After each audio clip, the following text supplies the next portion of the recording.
On assiste tout simplement à un phénomène planétaire globalisé, c'est-à-dire la financiarisation de notre alimentation.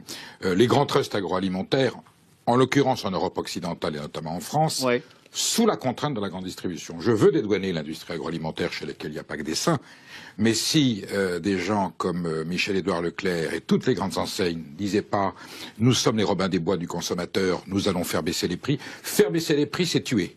Je suis formel, faire baisser les prix, c'est effondrer la qualité, c'est-à-dire introduire de la malbouffe scientifique dans l'alimentation et dire aux pauvres, on va vous faire payer moins cher, mais vous aurez à chaque... Vous savez, sur le paquet de cigarettes, on met « fumez-tu » avec des photos terribles.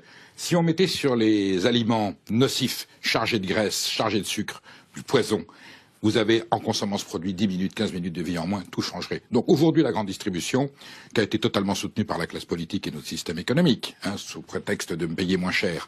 En plus, on éradique l'agriculture au passage, puisqu'on impose aux producteurs des tarifs qui sont incompatibles avec leurs besoins de rétribution. Aujourd'hui, institutionnellement, l'économie alimentaire française empoisonne les populations. Donc, contrairement à autrefois, les pauvres sont gros, et ce sont les maigres, et ce sont les riches qui sont maigres.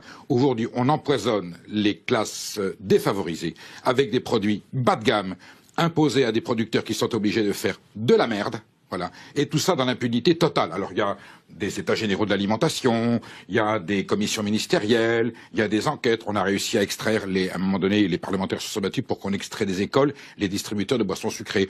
Le Sénat l'avait rétabli, puis on s'est battu tout le temps. Les amendements contre Nutella, je cite des marques. Vous voyez, c'est un combat permanent. Et au dernier seuil, les lobbies qui sont les lobbies qui sont à Bruxelles, il y a 6 pâtés de maison entiers entourés de lobbies. Les textes de loi arrivent dans les mains des parlementaires, y compris en France, tout près. On les vote tels quels. Donc c'est pot de terre contre pot de fer. À un moment donné, on se rend compte d'une chose, la santé publique en France, elle est payée par le contribuable, qui s'enrichit avec le malbouffe, le lobby pharmaceutique, qui dit aux empoisonneurs, continue. Je vous donne juste un exemple. Ouais. Il y a quelques années aux États-Unis, le patron de Pfizer, le médicament, a proposé au patron de McDo, et si on mettait des distributeurs de statine, qui est la molécule qui combat le cholestérol, à la sortie de vos magasins. Le PDG de McDo a trouvé ça génial, et le directeur de la communication de McDo lui a dit, Monsieur le Président, si nous mettons de la statine à la sortie des McDo, ça va de dire que nous vendons du poison, puisqu'il y a un médicament, il y a le contrepoison. Voilà la logique aujourd'hui à laquelle nous sommes soumises dans la consommation de masse en Europe occidentale.